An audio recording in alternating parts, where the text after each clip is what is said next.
మలగన్నయమ్మ ముగురమ్మల మూలపుటమ్మ చాలా పెద్దమ్మ సురారులమ్మ కడుపారడి పుచ్చడియమ్మ తన్నులో నమ్మిన వెల్పుటమ్మల మనమ్ముల నుండెడియమ్మ దుర్గమాయమ్మ కృపాబ్ధి ఇచ్యుత మహత్వ కవిత్వ పటుత్వ సంపదల్.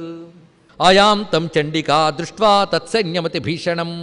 ఎప్పుడైతే వాళ్ళందరూ గుంపులు గుంపులుగా భూమి అదిరిపోయేలాగా వస్తూ ఉన్నారో అమ్మవారు వెంటనే సిద్ధం అని చెప్పినట్లుగా తన చేతిలో ఉన్న ధనస్సు యొక్క నారిని మీటిందిటండి. ఆ మీటుతున్న దృశ్యాన్ని భావిస్తే ఒక ప్రయోజనం చివరికి తెలుస్తుంది అదేమిటని. జ్యాస్వనై పూరయామాసాధరణీ గగనాంతరం జ్యాస్వనై. ఇది కూడా గుర్తుపెట్టుకోవాలి, ఇది యోగశాస్త్రంలో చెప్తున్నారు.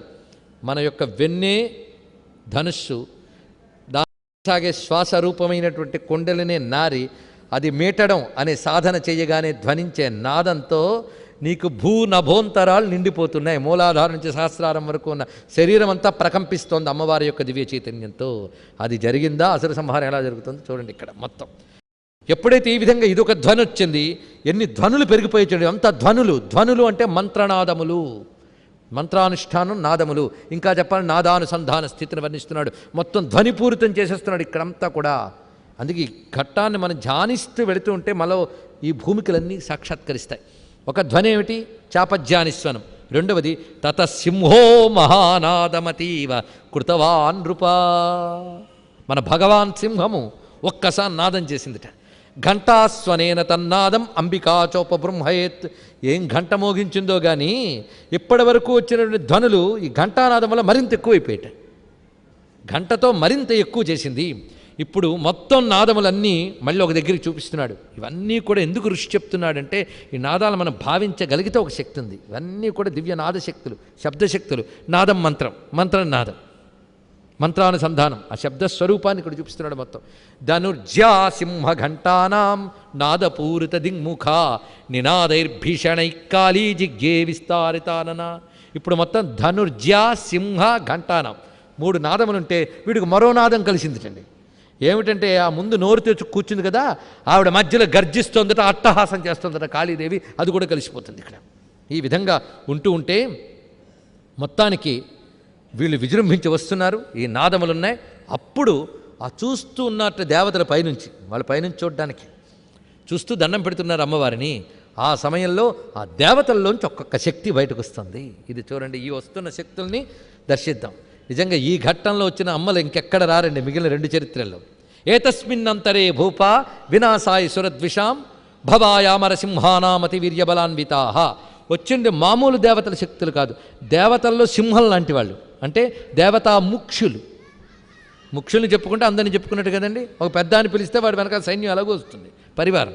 అలాగే ముఖ్యులు ఇక్కడ ఉన్నట్ట. ఒక్కొక్కరికి మళ్ళీ గణాలు ఉంటాయి. కానీ వాడు వచ్చాడంటే మొత్తం వాడి శక్తి అంతా వచ్చిందని అర్థం.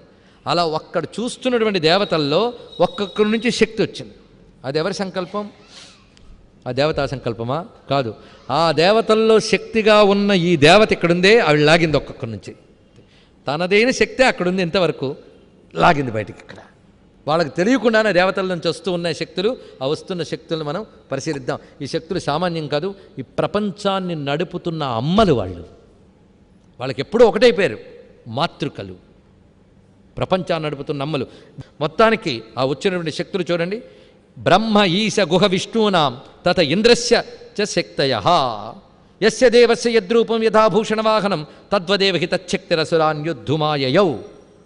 బ్రహ్మ, ఈశ, గుహ, విష్ణు, ఇంద్ర ఇత్యాదుల వీళ్ళందరూ శక్తులు వెలికి వస్తున్నాయి. ఆ వచ్చినప్పుడు ఎలా ఉన్నాయంటే ఆ దేవత ఏ రూపంతో ఉందో శక్తి ఆ రూపంతో ఉంది. కనుక అమ్మవారి శక్తి రూపాలన్నీ ఆయా దేవతల్లో ఉన్న శక్తులే. ఆ శక్తులు బయటకు వస్తే అమ్మ రూపాలు అవుతాయి. ఆ శక్తులు వాళ్ళ లోపల ఉంటే వాళ్ళకో రూపం వస్తుంది దేవతలకి. అది తెలుసుకోవాల్సింది. కానీ అమ్మ అంటే సర్వదేవతాత్మిక అని మళ్ళీ ఇక్కడ స్పష్టమైపోతున్నది మనకి. ఈ వస్తున్న శక్తుల్లో ఒక్కొక్కరిని వర్ణిస్తున్నారు, పరిశీలిద్దాం. ఆ దేవత ఏ రూపంతో ఉందో ఆ శక్తి అదే రూపంతో ఉంది అని ఈ శ్లోకంతో చెప్తున్నారు. హంసయుక్త విమానాగ్రే సాక్షసూత్ర కమండలు ఆయాత బ్రహ్మణ శక్తి బ్రహ్మాణి సాభిధీయతే. హంసయుక్త విమానాగ్రే, హంస విమానంపై కూర్చొని అక్షసూత్ర కమండలువు ధరించి, అక్షసూత్రము కమండలువు ధరించి వచ్చింది బ్రహ్మణ శక్తి, బ్రహ్మదేవుని యొక్క శక్తి. ఆవిడ బ్రహ్మాణి అంటే బ్రహ్మాణీదేవిని ధరిస్తే బ్రహ్మ యొక్క అనుగ్రహం వచ్చినట్టే మనకి బ్రహ్మాణి శక్తి. మాహేశ్వరి వృషారూఢ త్రిశూలవరధారిణి మహాహివలయా ప్రాప్త చంద్రలేఖా విభూషణ. చంద్రలేఖ ధరించి త్రిశూలము ధరించి వృషభంపై కూర్చొని సర్పభూషితురాలై వచ్చిన తల్లి మాహేశ్వరి. బ్రహ్మాణి మాహేశ్వరి లేదా బ్రాహ్మి మాహేశ్వరి. తర్వాత మరొకావిడ వచ్చిందండి, కౌమారి శక్తిహస్తాచ మయూరవరవాహన. శక్తి అనే ఆయుధాన్ని పట్టుకుని మయూరవాహనంపై కూర్చొని యుద్ధం అభ్యాయు దైత్యాన్ అంబికా గుహరూపిణి. గుహ అంటే సుబ్రహ్మణ్య స్వామి, అదే కౌమారి ఆ శక్తి వచ్చినది, కుమారశక్తి కౌమారి. తథైవ వైష్ణవీ శక్తి గరుడోపరి సంస్థిత శంఖచక్ర గదా శాంగ ఖడ్గహస్తాభ్యుపాయయం.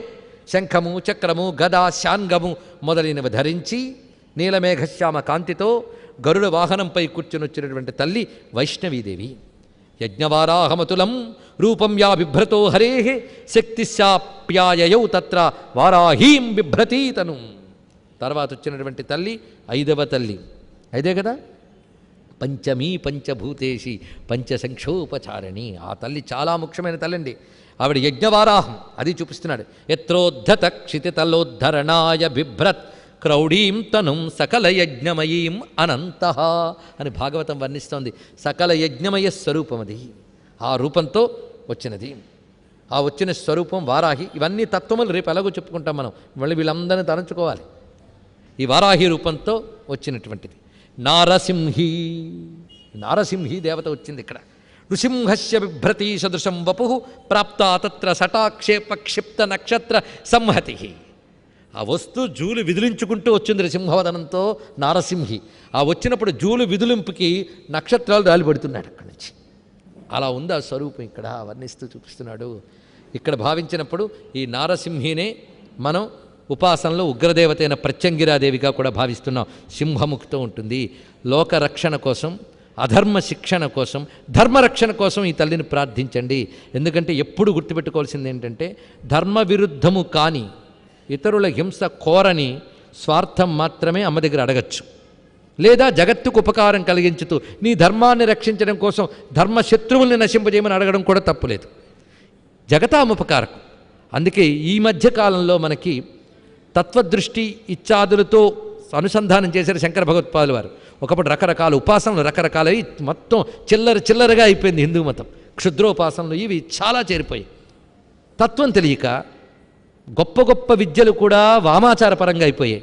శంకర భగవత్పాదులు వారు చేసిన మహోపకారం ఏంటంటే, ఇవన్నీ ప్రధానం కాదయ్యా, తత్వదృష్టి ప్రధానం, తత్వజ్ఞానం ప్రధానం అని గొప్ప జ్ఞానాన్ని మనకు బోధించి దాన్ని కలిగించే ఉపాసనలు చేయండి అని దక్షిణాచారం సమయాచారం తీసుకొచ్చారు. కానీ ఈ మధ్యకాలంలో మనకు వచ్చిన బాధాకరమైన విషయం ఏంటంటే, రక్షణ కోసం వినియోగించుకుని ధర్మరక్షణ కోసం వాడుకోవలసినటువంటి దేవతామూర్తుల్ని సరైన యోగ్యులు కానిటువంటి వారు వాటిని కేవలం లోకంలో ప్రాచుర్యం కోసం, వాళ్ళ ప్రాప్తి కోసం, లాలస కోసం వాటిని బహిప్పరిచి బజారు వస్తువులుగా మార్చేస్తున్నారు. అవునా లేదా? మహామహా మంత్రాలని నువ్వు ఈ మంత్రం చేస్తే చాలు, ఈ బీజాక్షరం చేస్తే చాలు అని వివిధ మాధ్యమాల ద్వారా చెప్పడం ఒక విధంగా ద్రోహమే. ఎందుకంటే శక్తి గొప్పదే, కానీ రావాల్సిన విధానంతో రావాలి. అలా కాకుండా ప్రతివాడి దగ్గర కరెంటు చాలా గొప్పది, ఇదిగో రా తీసుకొని రాగి తీగి తగిలిస్తూ ఉంటే ఏమవుతుందండి? అవునా లేదా? అందుకు మంత్రముని జాగ్రత్తగా ఉండాలి. అయితే మన వాళ్ళకి లాలసతో దూరిపోతూ ఉంటారు వీటన్నిటిలో. కానీ తత్వస్పృహతో ఉపాసన చేయాలి. సాత్విక తాత్విక దృష్టితో ఉపాసన సాగాలి. ఈ రెండు ఎప్పుడైనా గుర్తుపెట్టుకోండి. సాత్వికంగా ఉండాలి అంటే ధార్మికం. సాత్వికమన్నా ధార్మికమన్నా ఒకటే భావం. రెండవది తాత్వికం. ఈ రెండు ఉంటే సాత్వికం ధార్మికం తెచ్చుకోండి, లేదా తాత్వికంగా వెళ్ళండి. ఈ రెండిట్లో రెండూ గొప్పవే. అసలైంది తాత్వికం, అది లేకపోతే సాత్వికం. అంతేగాని కిందకి దిగామా రాజస తామసాల్లో ఎప్పుడూ ఏవో కోరికలు, లేదా వాడిపోవాలి వీడిపోవాలి, ఇలాగే 90 ఏళ్ళు వచ్చినా వీటికే పూజలు, వీటికే పురస్కారాలు. ఎప్పుడు మరి ధార్మికంగా జ్ఞానం కోసం ఎప్పుడు చేస్తాను నువ్వు? ఇప్పుడు మనకి రకరకాల ఒకవైపు హైందవ ధర్మం బాగుండాలని మనకు అనిపిస్తున్న సమయంలో ఇటువంటి వింత వింత మాటలు వినబడుతూ ఉన్నాయి గనక ఈ మాటను ప్రస్తావించడం జరిగింది. ప్రత్యంగిర అనేది నారసింహి శక్తిగా మనం భావించవచ్చు. ఉపాసకులేం విభేదించరని అనుకుంటూ ఉన్నాను సంప్రదాయజ్ఞులు. నారసింహి నృసింహస్య. ఈ ప్రత్యంగిర అంటే మామూలు విషయంగా ప్రత్యంగిర నీకు ప్రత్యక్ వెనక్కి తిరిగి చూస్తే నువ్వు లోపలున్న పరారూపమైన వాగ్దేవత ఎవరో ఆవిడే ప్రత్యంగిర. ఇది గొప్ప విషయం ఆవిడ చూపిస్తున్నాడు. లోపలున్న ఆ శబ్దబ్రహ్మ స్వరూపం అది. ఆ దివ్యగర్జన వినబడితే నీ అజ్ఞానం అంతా పోతుంది. అలానే ప్రత్యంగిరా స్వరూపుని అమ్మవారికి నమస్కారం చేసుకుందాం. పైగా ఎవరైతే లలితమ్మను ఆరాధిస్తారో, ఎవరు లలితా సహస్రనామాలు రోజు చదువుకుంటారో వారిని రక్షిస్తూ ఉంటుంది ప్రత్యంగిర. అందుకే తల్లిని వాళ్ళకి తెలియకపోవచ్చు ప్రత్యంగిర గురించి, కానీ లలితమ్మని తలంచుకునే వాళ్ళందరినీ ప్రత్యంగిర రూపంతో లలితమ్మ కాపాడుతూ ఉంటుంది. వాళ్ళ శత్రువుల్ని ఆ శత్రుబాధ వీళ్ళకి రాకుండా ప్రత్యంగిర కాపాడుతుంది. కనుక అందరం ప్రత్యంగిరని తలంచుకుందాం. ఈ నారసింహి తత్వంలో ఉంది. నారసింహి నృసింహస్య బిభ్రతి సదృశం వపు ప్రాప్త తత్ర శటాక్షేప క్షిప్త నక్షత్ర సంహతి. ఇప్పుడు నారసింహ వచ్చింది. ఆ తర్వాత వజ్రహస్త తథైవేంద్రీ గజరాజోపరిస్థిత ప్రాప్త సహస్రనయన యథాశక్రస్తథైవ స. యథాశక్ర తథైవ స. ఇంద్రుడు ఎలా ఉంటాడో అలా ఉందిట. ఆవిడ పేరేమిటి? ఐంద్రి, ఇంద్రాణి. వజ్రహస్త, వజ్రాయుధం పట్టుకునుంది ఐంద్రి. గజరాజోపరిస్థిత, ఐరావతం మీద కూర్చున్నది. సహస్రనయన, వేల కళ్ళతో ఉందిట. వేల కళ్ళు అంటే 1000 కళ్ళ బొమ్మలు కావండి. 1000 అంటే అనంత దృష్టి, అనంత దర్శన శక్తి. అది అర్థమనమాట. సర్వ జగత్తుని, త్రికాలాలని, త్రిలోకాలని ఏకకాలంలో చూడగలిగే అనంత శక్తి. ప్రతి ప్రతి బ్రహ్మాండాన్ని ఏకకాలంలో పరిశీలించే దర్శన శక్తి అమ్మ. అదే నయన. సహస్రాక్షి సహస్రపాత్ చదువుకుంటున్నాం కదా. ఆ సహస్ర నయన అయినటువంటి ఐంద్రీ శక్తి గజరాజంపై అంటే ఐరావతారుడై వస్తూ ఉన్నటువంటి తల్లి. అలా వస్తున్నది ఐంద్రి. ఇప్పుడు ఎన్ని చెప్పుకున్నాం మనం? నాకు తెలిసి 6 కదా. 6 స్వరూపాలు అయిపోయాయి. కానీ ఇక్కడ నేను ఇందాక 5 చెప్పాను యజ్ఞవరాహానికి, కానీ 4 అవ్వాలి. కానీ 5 ఎందుకు చెప్పాను? అంతకు ముందు వచ్చిన చాముండాన్ని కలుపుకోండి. అలా క్రమంగా మనం చూస్తే ఇక్కడ బ్రహ్మాణి, మాహేశ్వరి, కౌమారి, వైష్ణవి, వారాహి, నారసింహి, ఐంద్రి. ఇక్కడ మొత్తం మనకి 7 శక్తులు వచ్చాయి. సప్తమాతృకలు అయ్యాయి. ఇందాక వచ్చిన ఆవిడ కూడా మాతృకే. అందుకు ఇక్కడ మనకు కొంచెం అయోమయంలా అయినా ఆవిడ కూడా మాతృక. అక్కడ వచ్చింది, ఆవిడ వస్తుందిలేండి. ప్రస్తుతానికి తీసుకోండి. కొంతమంది సప్తమాతృకలు చెప్పిన నారసింహుని చెప్పరు, చాముండని కలుపుతారు. అందుకో నేను 6-1 అనడంలో ఉండే అంశం ఇది. చాముండాన్ని తీసుకొస్తారు. మనం ఖడ్గమాల్లో చదివేటప్పుడు కూడా నారసింహ ఉండదు, చాముండా ఉంటుంది. మీరు పరిశీలించండి. అక్కడ సప్తమాతృకలు. అష్టమాతృకగా మహాలక్ష్మిని చెప్తారు. అక్కడ సప్తమాతృకలు మాత్రం ఇవే. కానీ ఇక్కడ నారసింహుని కూడా చెప్పారు. అంటే మరో మాతృక ఎక్కువ ఉన్నది. మాతృక కూడా వస్తుంది, చూద్దాం. అంటే ఇందులో మనకు కనబడుతున్న సప్తమాతృకలు మాత్రమే కాదు, 9 మాతృకలు కనబడతారు. నవమాతృకలు. అష్టమాతృక అనే వ్యవహారం కూడా మనకు లోకల్లో ఉన్నది. అష్టమాతృక అంటే ఆ చాముండితో పాటు మహాలక్ష్మిని కలుపుకుని అష్టమాతృక అంటాం మనం. ఇది ఇక్కడ మనకు చెప్తున్నటువంటి ప్రత్యేకం. నవమాతృకలు వస్తున్నారు. ఆ నవమాతృక ఇప్పుడు రాబోతుంది, చూద్దాం. తతపరివృతస్థాభిరీశానో దేవశక్తిభి. మొత్తం ఇప్పుడు వచ్చి 7 మంది వచ్చారు కదా. 7 మంది చుట్టూ ఉన్నారు. ముందు ఆవిడ వచ్చి అలాగున్నది. 8 మంది ఉన్నారు ఇప్పుడు అమ్మ దగ్గర. వీళ్ళే ఇప్పటివరకు వచ్చిన వాళ్ళు. అంతకుముందు సింహము ఆవిడే. ఇప్పుడు 8 మంది ఉన్నారు. చాముండాతో 7గురిని కలిపితే 8 మంది. ఇప్పుడు 9 ఆవిడ వస్తుంది చూడండి. తతో దేవి శరీరాత్తు వినిష్క్రాంత అతి భీషణ. కౌశికి నుండి వచ్చింది ఈవిడ. అంటే కాళీ ఎలా వచ్చింది, ఈవిడ అలా వచ్చింది. అందుకే వీళ్ళిద్దరిని ప్రత్యేకంగా చెప్తారు. వాళ్ళు 7గురిని ఒకలా చెప్తారు. వాళ్ళు 7గురు ఆ దేవతల్లోంచి వచ్చారు కనుక వాళ్ళు సప్త. వీళ్ళిద్దరూ అమ్మవారిలోంచి వచ్చారు. ఈవిడ శరీర కోశంలోంచి వచ్చింది. ఆవిడకి ఆవిడ నుంచి వచ్చింది. ఇప్పుడు మొత్తం శరీరంలోంచి బయటకు వచ్చింది. అతి భీషణ. వస్తు పెద్ద అరుపు అరిచిందిట. ఈ అరుపు ఎలా ఉందంటే 100లాది నక్కలు ఓళలు పెట్టినట్టు భయంకరంగా అరిచిందిట. ఇక్కడ శివాశత నినాదిని, అంత ఉగ్రమైన నినాదం చేసుకుంటూ వచ్చింది. ఆ వచ్చినటువంటి ఆవిడ ధూమ్ర జటిలం ఈశానం అపరాజిత. ఆవిడొచ్చి శివుణ్ణి పిలిచిందిట. శివుడు వచ్చాట అక్కడ. ఏమిటి నన్ను పిలిచావు అన్నాడు. ఆవిడ ఎలా పిలిచినా పలకాలు. ఏం చేస్తాడు? శివ స్వాధీన వల్లభ. నన్ను పిలిచావంటే సాచాహ ధూమ్ర జటిలం ఈశానం అపరాజిత దూతత్వం గచ్చ భగవన్ పార్శ్వ శుంభ నిశుంభయోహో. నిన్ను నేను దూతగా సెలెక్ట్ చేసుకున్నాను. నువ్వు వెళ్ళి ఇప్పుడు ఎక్కడికంటే శుంభ నిశుంభల దగ్గరికి వెళ్ళి చెప్పు. ఏమనంటే బ్రూహి శుంభం నిశుంభంచ. ఇప్పటికైనా వాళ్ళ అహాన్ని వదిలి శరణ వేడితే తరింపజేస్తా, యుద్ధాన్ని విరమిస్తా అని చెప్పు. లేదా పైగా అహాన్ని వీడి శరణ వేడాలి. దేవతలకు వాళ్ళ పదవులు ఇచ్చేయాలి, ఆవిర్భాగాలు ఇచ్చేయాలి. అలాగైతే వాళ్ళు జీవిస్తారు. వాళ్ళని పాతాళానికి వెళ్ళిపోమని చెప్పు. బతుకు మీద ఆశ ఉంటే ఈ పని చేసి పాతాళానికి పొమ్మను. లేదా యుద్ధానికి వస్తారా, ఇక్కడున్న మొత్తం ఈ మాతృకా గణములను తృప్తి పొందేటట్టుగా వాళ్ళు నశిస్తారు అని చెప్పు వాళ్ళతో అని పంపించింది. అంటే ఫుల్గా రెడీగా ఉండి దూతను పంపారండి.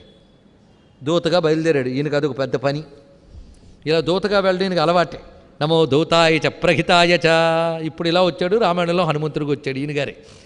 దూత పని చిన్నది కాదండి. ఆ విష్ణు మాత్రం తక్కువ భారతంలో ఆయనే చేశాడు. ముగ్గురు దౌత్యం చేశారు, కానీ ముగ్గురు యుద్ధానికే సహకరించారు, యుద్ధం ఏమీ ఆపలేదు. పరిశీలించండి, ఇది కూడా ఆలోచించవలసిన అవసరం. ఎందుకంటే యుద్ధం మరింత వేగంగా జరగడం కోసం, తొందరగా సిద్ధించడం కోసం. ఇక్కడ శివుడు అనగానే అమ్మ విద్యకు శివుడు గురువు. అందుకు దూత అంటే అమ్మ సందేశాన్ని, అమ్మ యొక్క హృదయాన్ని మనకిచ్చి మనలో అసురత్వాన్ని తొలగించే ఆచార్యుడు శివుడే. శివాయ గురవే నమః. అయితే ఆయన కూడా గురువుగా రావాలంటే అమ్మ కృప రావాలి, అందుకు అమ్మే పంపించింది. అందుకు ఈవిడ పేరేమిటయ్యా అంటే శివుణ్ణే దూతగా చేసింది కనుక శివదూతి అని ఈవిడ పేరు వచ్చింది. ఈవిడెవరు? 9 ఆవిడ. 2 చాముండా, శివదూతి, ఈ 2 అమ్మవారి నుంచి వచ్చాయి. 7 మాత్రం ఆ దేవతల నుంచి వచ్చాయి. అందులో మళ్ళీ పంచమైన వారాహిని గుర్తుపెట్టుకోండి. ఎందుకు వారాహి స్ట్రెస్ చేసామో రేపు తెలుస్తుంది. ఈ విధంగా వచ్చినటువంటి శివదూతి సిద్ధంగా ఉన్నది. కానీ ఈయన గారు వెళ్ళిన దౌత్యం మాత్రం ఫలించలేదుట. ఫలిస్తుందా? ఆయన ఆ ఉద్దేశంతోనే వెళ్ళాడు. కానీ ఈ దేనికి పనికొచ్చింది అంటే వీళ్ళు వెళ్ళినా విఫలమైపోయిందంటే ఏం దోతలండి అని మీరు అనొచ్చు. వీళ్ళు కార్యాన్ని మరింత వేగవంతం చేస్తున్నారు. వీళ్ళు ఇక్కడ వేగవంతం, హనుమంతుడు వెళ్ళడం వల్ల వేగవంతం అయిపోయింది, అంగుదుడు వెళ్ళడం వల్ల మరికొంత వేగవంతమైంది. వాళ్ళు కార్యాన్ని వేగవంతం చేసి ఫలితం తీసుకొస్తారు. లేకపోతే ఎలా తెలిసాను, ఎలా వచ్చాను రామచంద్రమూర్తి హనుమంతుడు లేకపోతే. అలాగే ఈయన గారు శివదూతి పంపగా వచ్చిన శివుడు వాళ్ళ దగ్గరికి మాట చెప్పగానే వాళ్ళ మహా కోపం వచ్చిందట. దానితో ఇంకా తొందరగా వచ్చారు అంటే వాళ్ళకి తొందరగా బాగుపడే యోగం వచ్చింది. వచోదేవ్య శర్వాఖ్యాతం మహాసురాహ. శర్వుడు చెప్పిన ఈ మాట వినగానే అమర్షాపూరిత, వాళ్ళకి మహాద్వేషము ఆగ్రహము కలిగి జగ్ముని యత్ర కాత్యాయని స్థిత. ఎక్కడ కాత్యాయని ఉందో మళ్ళీ కాత్యాయని పేరు గుర్తుపెట్టుకుంటున్నారా? ఇందాక చాలా సర్వలోక హితైషిణి, దుర్గా, భద్ర, అలాగే కాత్యాయని ఎక్కడుందో అక్కడికి వచ్చేట. కాత్యాయని అంటే మహాప్రకాశ స్వరూపిణి, ఇది అర్థం. కాత్యాయని శబ్దానికి ఇది ఒక వైదికార్థం. అంటే ఏంటో చెప్తాను చూడండి. జీవులు 2 రకాల గతులు ఉంటాయని చెప్పారు. ఎవరైతే కర్మల్ని కోరికలతో చేస్తూ ఉంటారో వాళ్ళు ధూమ్ర మార్గం ద్వారా వెళుతూ ఉంటారు. వాళ్ళు వివిధ లోకాలకు వెళ్ళి మళ్ళీ భూమి మీద పుడతారు కోరికలతో చేసేవారు. అలా కాకుండా బ్రహ్మ విచారణతో కూడిన ఉపాసనా మార్గంలో ఎవరైతే ఉంటారో, ఉపాసనా మార్గంలో ఉన్నవారు సూర్యమండలాన్ని ఛేదించుకుని కాంతిమయమైన లోకాల ద్వారా పైకి వెళతారు. ఈ కాంతిమయమైన లోకాల్లో కాంతిని, ఆ కాంతి రూపంగా ఉన్నటువంటి దేవయాన మార్గంలో ఉన్నవాడే కాత్యాయని. ఇది తెలుసుకోండి. దేవయానములో ఉండే కనుకనే ఊర్ధ్వలోకాలకు తీసుకువెళ్ళేటటువంటి జ్యోతిర్మయి, జ్యోతిస్వరూపిణి కాత్యాయని. అది కాత్యాయని అన్న వాళ్ళకి దుర్గతి లేదండి. అది కాత్యాయని. ఈవిన్నే సుబ్రహ్మణ్యోపాసనలో దేవయాని అని అంటారు, దేవయాన శక్తి. ఇది తెలుసుకోవాల్సింది. రహస్య విద్యలు ఇవన్నీ కూడా ఆ శక్తుల్ని రూపాలు దేవతలుగా మనం కొలుచుకుంటున్నాం. అందుకే కాత్యాయని అంటే ఊర్ధ్వగతులకు తీసుకువెళ్ళగలిగే స్థితి. అక్కడికి వెళ్ళారట. కాత్యాయని దగ్గరికి వెళ్ళారంటే వీళ్ళని తొందరగా పైకి పంపించేసే తల్లి ఇప్పుడు చేయబోతోంది అది. అందుకే కాత్యాయని అని వేశాడు అక్కడ మాట. అంత ఔచితంగా పడుతుంది. ఇంతేకాకుండా పురాణం ప్రకారంగా అయితే కతముడు అనే మహర్షి తపస్సు చేసి అమ్మపై పుత్రికా వాత్సల్యంతో ఆయన తపస్సు చేయడం వల్ల అమ్మ పుత్రికగా అక్కడ అతనికి అవతరించిందట, కాత్యాయని అయింది అని. ఎలాగైతే మనకి భృగు మహర్షి తపస్సుకు భార్గవి వచ్చిందో అలాగే, మతంగముని తపస్సుకు మాతంగి వచ్చిందో అలాగే కాత్యాయనను పురాణ కథ. కాత్యాయన మాట వైదిక శబ్దం, దానిలో ఉన్న అర్థం అది. ఎప్పుడైతే ఈ విధంగా వాళ్ళు వివిధములైన ఆయుధాలతో వచ్చారో ఇంకా విజృంభించి యుద్ధం జరుగుతున్నది. వచ్చిన సైన్యాన్నంతటినీ సప్తమాతృకులు ఎలా దెబ్బతీస్తున్నారు చూడండి. బ్రహ్మాని తన చేతిలో నీళ్లు తీసుకుని విసురుతోందిట. ఆ మంత్రభూత జలంతో కొందరు అసురులు సంహరింపబడుతున్నారు. ఆవిడ ఆయుధం అది, మంత్రభూత జలం, అది విసిరింది. ఇక మాహేశ్వరి త్రిశూలం ప్రయోగించి అనేక మంది అసురుని సంహరించి చెప్తున్నప్పుడు దృశ్యం రావాలండి. అదంతా మీకు అనుష్ఠానం అయిపోతుంది. అందుకు వైష్ణవి చక్ర ప్రయోగం చేసి అసురుని సంహారం చేసింది. కార్తికేయుడు తన శక్తి ఆయుధాన్ని ప్రయోగించి అసురు సంహారం చేస్తున్నాడు. ఇంద్రుడు వజ్రప్రహారం, వజ్రాయుధంతో కొడుతున్నది ఐంద్రి. కార్తికేయ అంటే కౌమారి. అలాగే ఇక్కడ ఐంద్రి వజ్రప్రహారం చేస్తున్నది. వారాహి చాలా గొప్పగా కొడుతుందిట. కొందరు ఈవిడి చేతిలో ఈవిడి చేస్తున్న పని ఎక్కువ అండి. ఒకవైపు చక్రంతో కొడుతోంది, ఒక్కొక్కసేపు గదతో బాదుతోంది, కొందరిని తను ముట్టెతో పొడుస్తుందట. ఆ పొడిచినప్పుడు ఆ కూరలు గుచ్చుకుని చేస్తున్నట్టు ఒక్కొక్కడు కూడా. ఆ తోపికి మరణించబడుతున్నారు కొంతమంది. ఈవిడ చేసిన యుద్ధం ఎక్కువ. ఎందుకో వారాహి గురించి ఎందుకు నొక్కుతున్నామనేది రేపు తెలుస్తుంది. ఇక నారసింహి ఈవిడ విజృంభణ ఎలా ఉన్నదంటే ముందు గట్టి గర్జిస్తుందట. ఆ గర్జన కొందరు పూర్తయిపోతున్నారు. తర్వాత చీల్చి గుండెలు చీల్చి ఆ నెత్తురు తాగుతూ ఆంత్రమాలికలు వేసుకుంటూ వెళుతుందట. ఇక శివదూతి ఈవిడ యుద్ధం చాలా బాగుంది. ఆవిడ ఒక్కసారి చూసి పెద్ద గర్జిస్తుందట. ఆ గర్జనకు చస్తున్నట్ట చాలామంది గుండెలు పగిలి. ఈవిడ ఆయుధం ఏంటంటే గర్జన, కేవల శబ్దరూప ఆయుధం వీడిది. అందుకే శివాశత నినాదిని అన్నాడు ఇక్కడ. ఆ గర్జన ఎంతది అంటే ఆవిడ గర్జించలేడు, అలాగే ఇమిటేట్ కూడా చేయలేం, అది ఆవిడకే తెలుసది. ఆ విధంగా ఆవిడ విజృంభిస్తుంది. అందుకే గర్జన స్వరూపమైన శబ్దస్వరూపమే ఆచార్యుడైన శివుణ్ణి దూతగా పంపిందనడంలో ఎంత విశేషం ఉన్నదో చూడండి. ఇక్కడ మంత్రమిచ్చేవాడు, జ్ఞానమిచ్చేవాడు శివుడే, అది ఇక్కడ చెప్పడం. అందుకే శివాయ గురవే నమః, కేవల శబ్దమే శివదూతి శివుణ్ణి దూతగా పంపింది అని చెప్పడంలో ఆచార్యుణ్ణి మన దాకా పంపిన అమ్మ, అది ఇక్కడ తెలుసుకోవాల్సింది. అందుకే ఆవిడ శబ్దస్వరూపంతోనే గర్జిస్తున్నది. ఎన్నో అద్భుతమైన భావాలు ఆ నామాల్లో ఉన్నాయి చూడండి. ఇతి మాతృగణం క్రుద్ధం, ఇతి మాతృగణం అని అందరినీ కలిపేశాడు. ఇతి మాతృగణం అంటే మొత్తం 9 మాతృగణములు. వీళ్ళు మాతృకలు, వీళ్ళు ఎప్పుడో యుద్ధానికి వచ్చేవాళ్ళు కాదు, ఎప్పుడు ఉండేవాళ్ళు. ఇది గుర్తుపెట్టుకోండి, ఎప్పుడు ఉంటారు మాతృకలు, అమ్మలు. ఒక తల్లి, ఒక పిల్లవాడికి తల్లి ఎలాగో లోకానికి వీళ్ళలాగా, వీళ్ళు ఈ లోకాన్ని వ్యవస్థ అంతా చూస్తుంటారు, అమ్మలు కనిపెట్టుకున్నట్టు. నిజంగా ఇందరు అమ్మల, ఒకే అమ్మ లోకాన్ని కనిపెట్టుకోవడం కోసం ఇన్ని అమ్మలయ్యింది. ఈ మాతృకలు ఎప్పుడు ఉంటారు, ప్రతివారు మాతృకా గణాలను ఎప్పుడు స్మరించాలి. వీరు మన శరీర వ్యవస్థను కూడా ఈ 9 మంది ఎప్పుడు నడుపుతూ ఉంటారట, వ్యవస్థను నడుపుతుంటారు. వీరిని మనం స్మరించుకోవాలి. అమ్మ ఆరాధనలో ముఖ్యం ఈ మాతృకా గణములు. ఇప్పుడు ఈ మాతృకా గణములను కానీ తీసేస్తే ఇంకెవరున్నారు అక్కడ? ఒక్క అమ్మవారు సింహవాహిని, ఇంకెవరు లేరుగా. ఈ 7 ప్లస్ ఆ ఇద్దరు స్పెషాలిటీ చెప్పుకున్నాం. వీళ్ళిద్దరే అమ్మ నుంచి వచ్చారు, అందుకు స్పెషాలిటీ. ఎందుకు స్ట్రెస్ చేస్తున్నామంటే నిలబడ్డం కోసం. ఇప్పుడు 9 మంది అమ్మవారు, సింహం. ఈ దృశ్యం అలా మనసులో పెట్టుకోండి. యుద్ధం మొదలైంది. ఇలా వీళ్ళు రకరకాలుగా హింసిస్తూ ఉంటే ఇప్పుడు చూశాడు, మొత్తం సేనంతా పోతున్నారే, ఏం చేయడం. వాడికి చాలా బాధగా, ఎంతో కష్టపడి వీళ్ళందరికీ ట్రైనింగ్ ఇచ్చి తెచ్చుకున్నాడు ఒక్కొక్క సైన్యాన్ని, మొత్తం కూడా అయిపోతున్నాయి ఇక్కడ. అప్పుడు వాళ్ళ మేనల్లుడిని పిలిచెట్ట శుంభనిశుంభుడు. వీడు వచ్చాడు మేనల్లుడు. శుంభనిశుంభులు భాగినేయో మహావీర్య తయో శుంభనిశుంభయో క్రోధవత్యాసుతో జ్యేష్ఠో మహాబలపరాక్రమ. శుంభనిశుంభులకి ఒక సోదరు ఉందిటండి, అంత మంచి పేరు చూడండి, క్రోధవతి. ఇది బాగుందని రెడీగా పెట్టేసుకోవద్దు, అండంలోనే చెప్తున్నాడు క్రోధం. ఆ క్రోధవతికి జ్యేష్ఠపుత్రుట్టు వాడు. అబ్బా, వాడికి గొప్ప బలపు పరాక్రమం ఉన్నాయట. వాడి పేరు ఎంత మంచి పేరు చూడండి, రక్తబీజుడు. అది అనమాట, రక్తబీజుడు క్రోధవతి కొడుకు. నిజమే, క్రోధం బాగా పెరిగితే బ్లడ్ ప్రెషర్ వస్తుందంటారు, నిజమే. దీనివల్ల అది, దానివల్ల ఇది. ఇవన్నీ మనలో ఉద్రేకాలు, వీటిలో ఉద్వేగాలు జీవుడు ఆయుష్ని క్షీణింపజేస్తాయి. ఉద్వేగాలు క్షీణింపజేస్తాయి. అది ఇక్కడ ఉద్రేకాలు ఉద్వేగాలు పుట్టడానికి శుంభనిశుంభత్వాలే. శుంభం అంటే విజృంభణ, శుంభం మిడిసిపాటుతనం, నిశుంభం అంటే చతికిలు బాటుతనం. రెండూ ప్రమాదమే. మిడిసి పడితే రజోగుణం, చతికిలు పడితే తమోగుణం. వాడికి సోదరి క్రోధవతి, వాళ్ళకే మహాకోపం. బాగా నిద్రపోతున్న వాళ్ళని లేపండి, ఎంత చిరాగ్గా చూస్తాడు, పుడుతుంది తమోగుణ జనితం కోపం. రజోగుణంలో ఉన్నదే అది. కామయేష క్రోధయేష రజోగుణ సముద్భవ. రజోగుణ తమో గుణాలు కరడగట్టిన తనం క్రోధవతి. అది వాళ్ళిద్దరు చెల్లెలుట, భలే ఉన్నది. వాడికి జ్యేష్ఠపుత్రుట్టు వీడు చూడండి ఎంత గొప్పగా ఉంటాడు. వీడి పేరు రక్తబీజుడు. పేర్లన్నీ గుర్తుపెట్టుకోండి, తర్వాత పనికొస్తాయి. పెట్టుకోవడానికి కాదు, తెలుసుకోవడానికి. వీడు బయలుదేరాడు.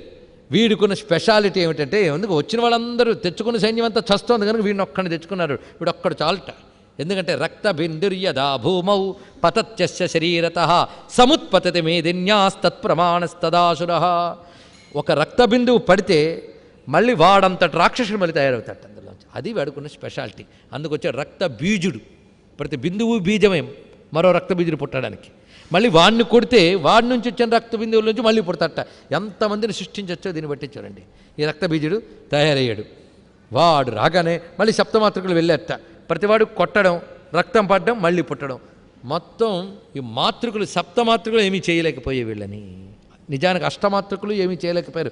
8 మంది ఏమీ చేయలేకపోతున్నారు, ప్రయత్నిస్తున్నారు, వల్ల కావడం లేదు. అప్పుడేం చేయాలి?